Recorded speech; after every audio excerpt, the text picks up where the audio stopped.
તો મિત્રો આ જે રકમ આવી ને માલ સામાન વપરાશ એને તમારે ક્યાં લખી દેવાનું? અહીંયા બહાર લખી દેવાનું આનું ટોટલ. એટલે આ કઈ પડતર આવી? કુલ પડતર, કુલ. બરાબર. અહીંયા તમને એકમ દીઠ તમારે શોધ્યું હોય એકમ દીઠ, તો એકમ દીઠનું સૂત્ર શું? તો એકમ દીઠ પડતર માટે તમારે શું કરવાનું? તો એકમ દીઠ પડતરનું સૂત્ર શું થશે તમારું? તો એકમ દીઠ પડતરનું સૂત્ર તમારું થશે કુલ ખર્ચ, કુલ ખર્ચ છેદમાં એકમો. એકમો વડે તમારે શું કરી દેવાનું? ભાગાકાર કરવાનો. તો અહીંયા શું કરવાનું? જો અહીંયા કુલ ખર્ચ આવ્યો, તો આ કુલ ખર્ચ જેટલો પણ આવ્યો, આ કુલ ખર્ચને તમારે કોના વડે ભાગી નાખવાનો? એકમો. માની લો કે અહીંયા 10,000 એકમો આપેલા છે. કેટલા એકમો આપ્યા છે? 10,000. કે તમે 10,000 એકમોનું ઉત્પાદન કરો છો, તો આ જે કુલ ખર્ચ આવ્યો એને આ 10,000 વડે ભાગાકાર કરવાનો, એટલે અહીંયા તમને જવાબ મળશે કેવો? એકમ દીઠ. બોલો, ખબર પડી? તો મિત્રો આ શું શોધી નાખ્યું આપણે? વપરાયેલ માલ સામાનની પડતર. હવે આ જે વપરાયેલ માલ સામાનની જે પડતર આવી એમાં હજુ બે વસ્તુ ઉમેરવાની. જો પહેલાં કેટલી વસ્તુ પ્લસ કરવાની? 3. પછી કેટલી વસ્તુ માઇનસ કરવાની? 4. હવે બે વસ્તુ બીજી પ્લસ કરવાની. કઈ બે વસ્તુ પ્લસ કરવાની તે આપણે જોઈ લઈએ. તો પ્રાથમિક પડતર આવી જાય પછી અંદર ઉમેરો કરવાનો પ્લસ પ્રત્યક્ષ મજૂરી. પ્રત્યક્ષ મજૂરી. આ જે પ્રત્યક્ષ મજૂરી છે ને એનું બીજું નામ પણ છે. પ્રત્યક્ષ મજૂરીનું બીજું નામ પણ છે. કયા ખર્ચા? ઉત્પાદક મજૂરી. ઉત્પાદક મજૂરી અથવા એને બીજું શું કહેવાય? સીધી મજૂરી. કઈ મજૂરી કહેવાય? સીધી મજૂરી. તો મિત્રો આટલી વસ્તુ તમારે યાદ રાખવાની. બરાબર છે? એટલે વપરાયેલ માલ સામાનની પડતર તમને મળી જાય પછી તમારે શું પ્લસ કરવાનું? અંદર પ્રત્યક્ષ મજૂરી. યાદ રાખજો મિત્રો શબ્દ. કયો શબ્દ? પ્રત્યક્ષ. તો પ્રત્યક્ષ મજૂરી, પ્રત્યક્ષ મજૂરીને બીજું શું કહેવાય? ઉત્પાદક મજૂરી અથવા સીધી મજૂરી. અને ત્યાર પછી તમારે બીજા નંબરનું પ્લસ કરવાનું પ્રત્યક્ષ ખર્ચા. પ્રત્યક્ષ ખર્ચા અથવા એને બીજું કહેવાય સીધા ખર્ચા. કયા ખર્ચા? સીધા ખર્ચા. આ બે વસ્તુ તમારે અહીંયા શું કરી દેવાનું? પ્લસ કરી દેવાનું. અહીંયા પ્લસ કરી દેવાનું. એને કેટલા વડે ભાગવાનું? 10,000 વડે. તો તમને અહીં એકમ દીઠ પડતર મળશે. બોલો, ખબર પડી? તો યાદ રાખવાનું. પહેલાં શું કરવાનું? ફરીવાર જોઈએ. પહેલાં 3 વસ્તુ પ્લસ, પછી 4 વસ્તુ માઇનસ, પછી પાછું 2 વસ્તુ પ્લસ. બરાબર. અને હવે આમાં 2 વસ્તુ હજુ આવે મિત્રો. કઈ 2 વસ્તુ આવે? Most IMP. યાદ રાખજો. હવે હું અહીંયા લખું છું પણ તમારે આની નીચે લખવાનું. અહીં જગ્યા નથી એટલે અહીંયા લખું છું મેં. તો અહીંયા આપણો આવશે વત્તા અર્ધ તૈયાર માલનો શરૂનો સ્ટોક. અર્ધ તૈયાર માલનો શરૂનો સ્ટોક. તો અર્ધ તૈયાર માલનો શરૂઆતનો સ્ટોક જે છે તે અહીંયા લખવાનો. આની નીચે એનો સરવાળો કરવાનો. એનો જે સરવાળો આવે એમાંથી તમારે બાદ કરવાનો. માઇનસ અર્ધ તૈયાર માલનો આખર સ્ટોક.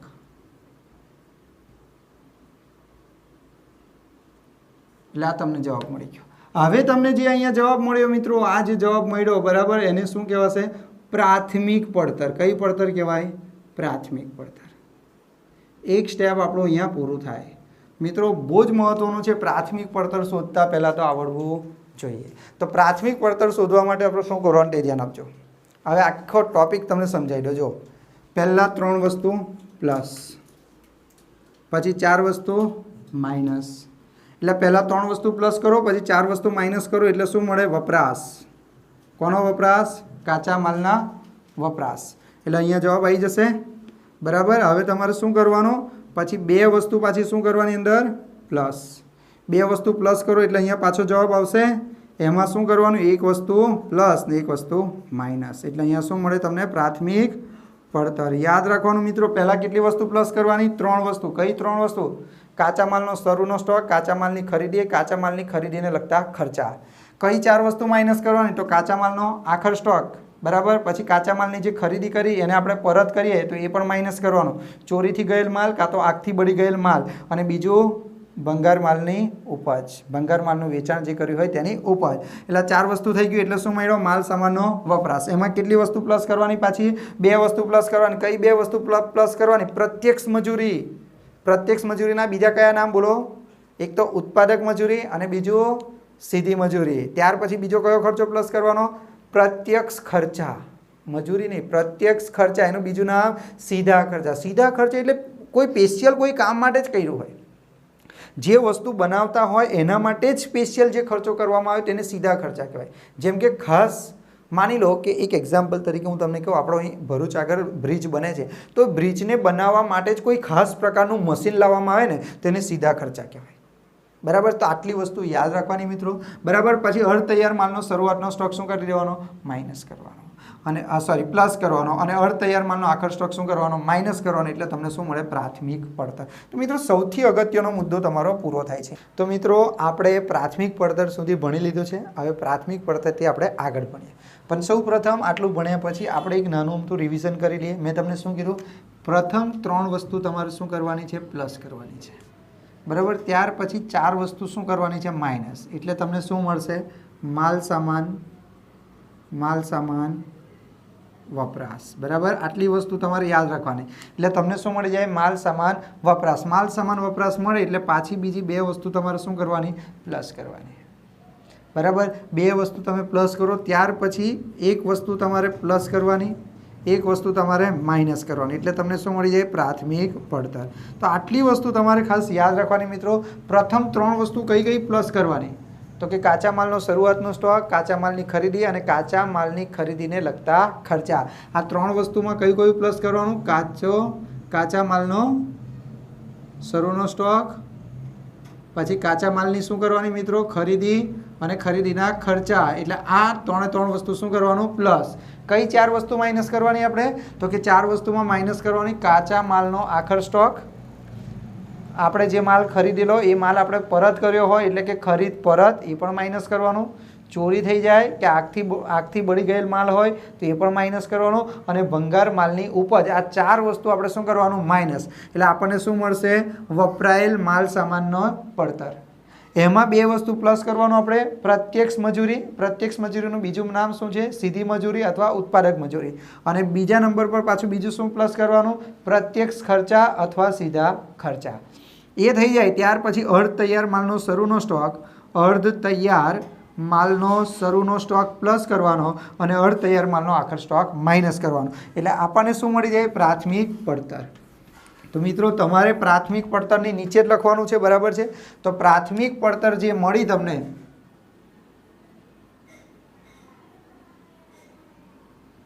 પ્રાથમિક પડતર.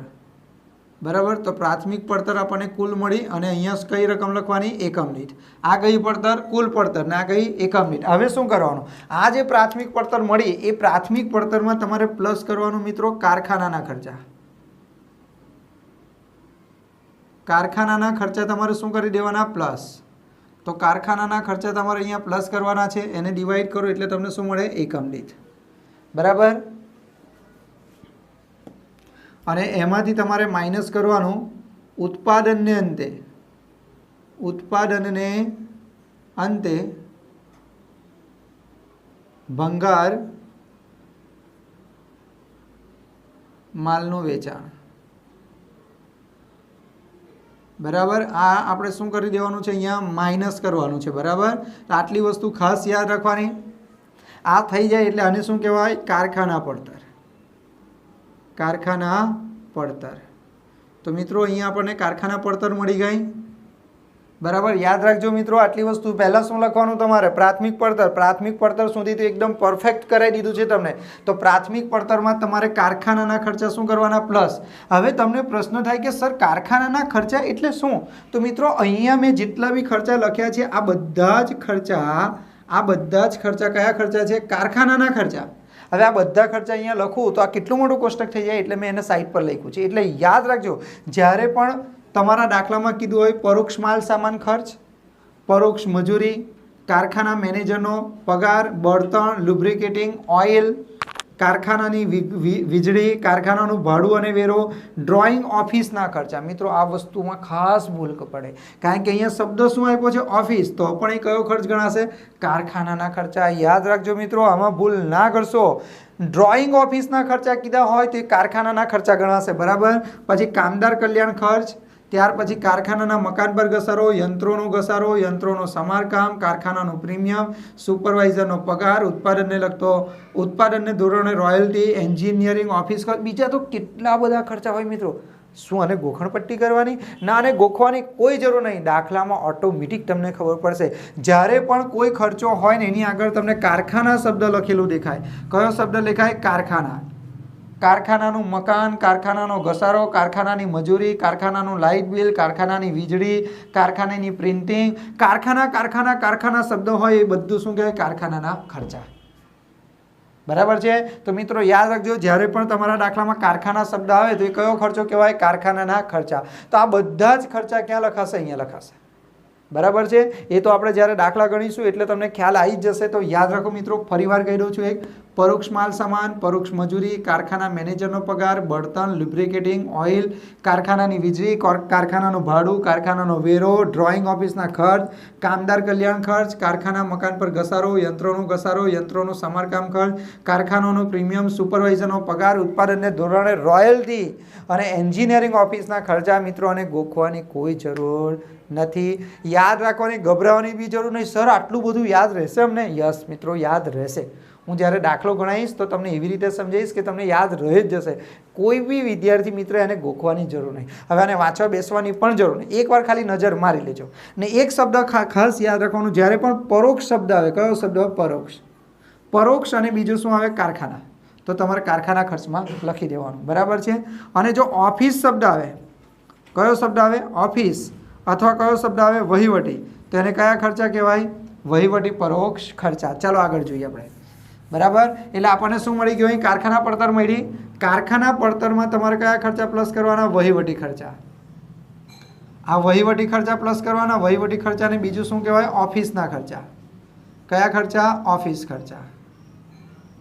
એટલે અહીંયા તમારે લખી દેવાનું. બરાબર છે.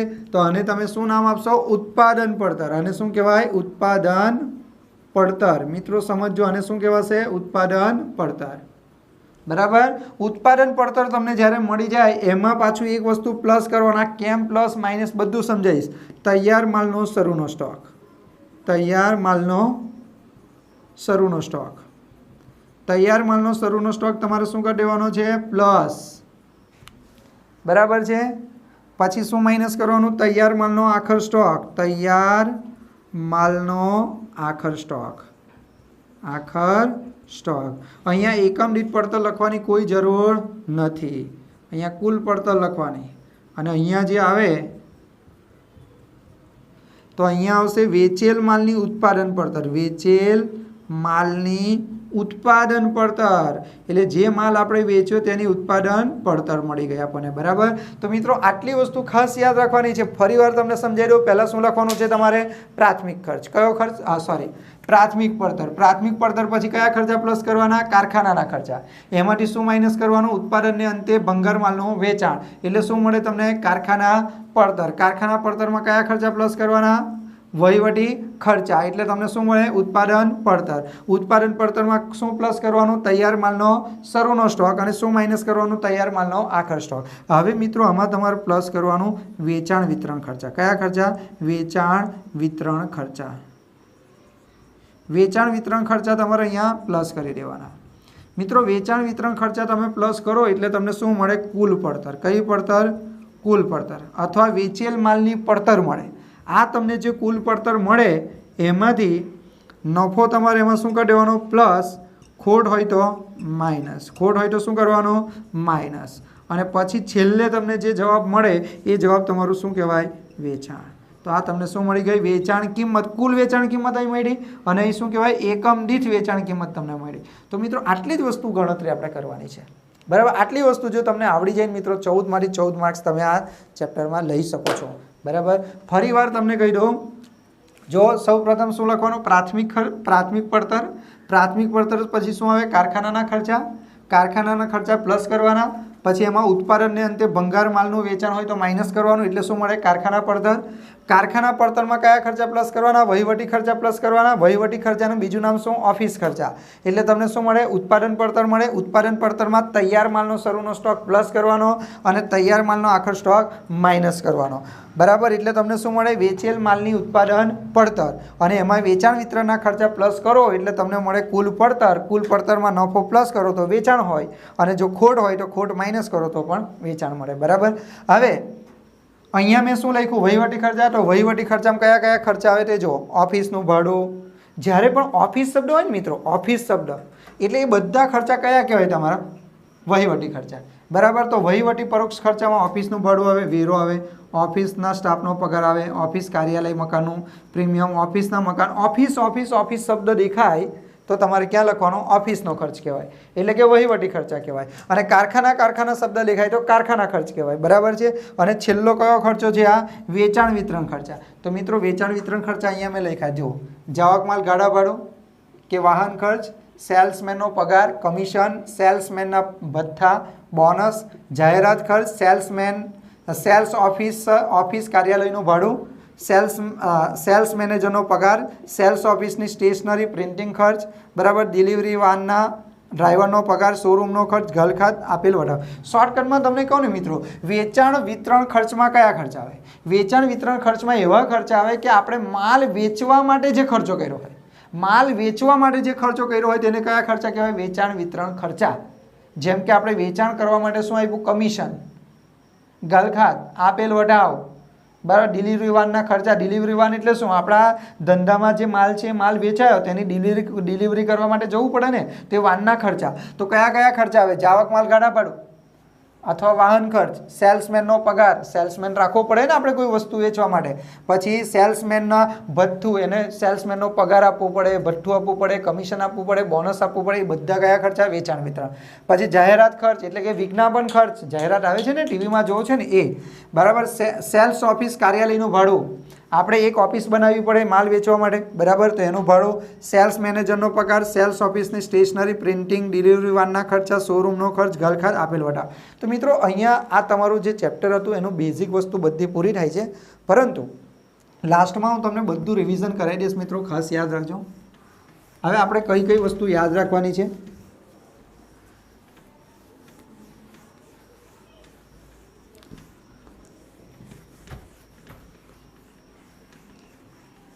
અહીં ધ્યાન આપી દેજો મિત્રો, કઈ કઈ વસ્તુ થશે. જો પહેલું શું આવશે?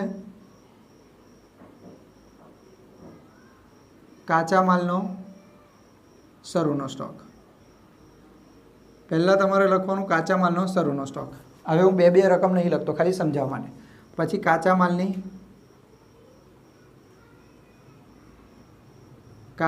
ખરીદી. બરાબર. પછી ખરીદીને લગતા ખર્ચા. બરાબર. હવે કયા કયા ખર્ચા એ લખવાની કોઈ જરૂર નથી. બરાબર છે. એટલે આ 3 વસ્તુ પહેલાં તો તમારે શું કરી દેવાની? પ્લસ. બરાબર. હવે કેટલી વસ્તુ માઇનસ કરવાની? 4 વસ્તુ. તો કઈ 4 વસ્તુ? કાચા માલનો આખર સ્ટોક. કાચા માલનો આખર સ્ટોક માઇનસ કરો. ત્યાર પછી ખરીદ પરત પણ શું કરવાનું? માઇનસ. પછી ચોરી અથવા આગથી ગયેલ માલ એ પણ માઇનસ. અને માલ સામાનની ભંગારની ઉપજ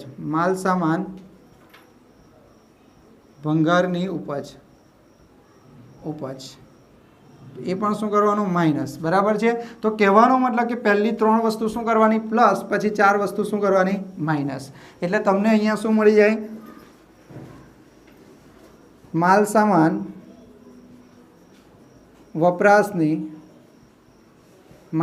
વપરાશની પડતર. બરાબર. તો માલ સામાન વપરાશની પડતર મળી ગઈ. આટલી વસ્તુ યાદ રહી તમને? બરાબર. હવે કેટલી વસ્તુ પ્લસ કરવાની? 2. એક પ્રત્યક્ષ મજૂરીનું બીજું નામ શું? સીધી મજૂરી અથવા ઉત્પાદક મજૂરી. પછી કયા ખર્ચા પ્લસ કરવાના? પ્રત્યક્ષ ખર્ચા. આટલું તમારે પ્લસ કરી દેવાનું. હવે આનું જે ટોટલ આવે મિત્રો, એટલે કહેવાનો મતલબ કે બે વસ્તુ શું કરી દેવાનું પછી પ્લસ. હવે એક વસ્તુ પ્લસ અને એક વસ્તુ માઇનસ, તો આમાંથી તમારે માઇનસ કરવાનું અર્ધ તૈયાર માલનો શરૂનો સ્ટોક. અર્ધ તૈયાર માલનો શરૂનો સ્ટોક, સોરી માઇનસ નહીં પ્લસ, અને માઇનસ અર્ધ તૈયાર માલનો આખર સ્ટોક. બરાબર છે. એ શું કરવાનું પ્લસ, એટલે તમને શું મળી જાય પ્રાથમિક પડતર. શું મળ્યું પ્રાથમિક પડતર. તો એક વસ્તુ શું કરવાનું એ પ્લસ ને એક વસ્તુ શું કરવાનું માઇનસ. બરાબર છે. આ માઇનસ આ પ્લસ. અને આ તમને શું મળી ગયું પ્રાથમિક પડતર. પ્રાથમિક પડતર પછી તમારે અંદર શું પ્લસ કરવાનું કારખાનાના ખર્ચા. ભાઈ કારખાનાના ખર્ચા પ્લસ કરી દેવાના. હવે એની નીચે એક વસ્તુ જે હતી ને એ મહત્વની નહીં, એટલે આમાં હું નહીં લખતો. એટલે અહીંયા તમને શું મળી જાય કારખાના પડતર. તો કારખાના પડતર મળી. કારખાના પડતરમાં કયા ખર્ચા પ્લસ કરવાના? ઓફિસ કે વહીવટી ખર્ચા. એ શું કરી દેવાનું પ્લસ, એટલે તમને શું મળે ઉત્પાદન પડતર. કઈ પડતર મળે? ઉત્પાદન પડતર. બરાબર. આ જે ઉત્પાદન પડતર મળી મિત્રો, એ ઉત્પાદન પડતરમાં આપણે શું કરવાનું પ્લસ કરવાનું તૈયાર માલનો શરૂનો સ્ટોક.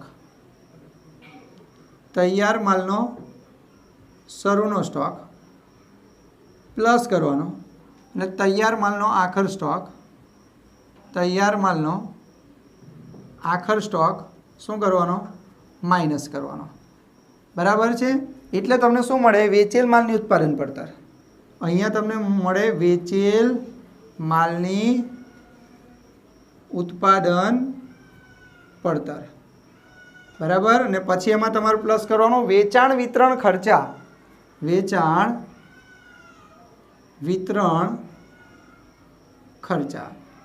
વિતરણ ખર્ચા તમારે અંદર શું કરી દેવાના પ્લસ કરી દેવાના.